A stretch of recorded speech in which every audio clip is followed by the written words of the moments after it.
కాశీపట్టణంలో వారాహి దేవత ఇప్పుడు కూడా చీకటి పడగానే కాశీపట్టణం అంతా తిరుగుతుంది. చీకటి పడగానే గుళ్ళోకి వెళ్ళిపోయి తలుపులు వేసేసుకుంటుంది.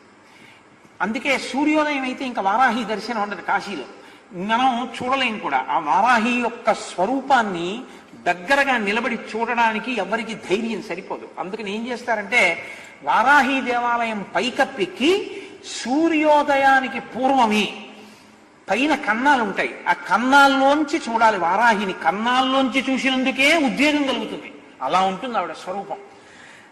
లలితా సహస్రంలో చెప్తారే గండనాయకి, ఆవిడ సర్వసైన్యాధ్యక్షురాలు లలితాదేవికి. ఆ వారాహి ఇప్పటికీ కాశీలో తిరుగుతుంది. రాత్రి వేళ లోపలికి వెళ్ళిపోతుంది, తెల్లవారుతుండగా లోపలికి వెళుతుంది. లోపలికి వెళుతుండగానే చీకట్లోనే అర్చకులు అర్చన చేసేసి తలుపులేసి వెళ్ళిపోతారు.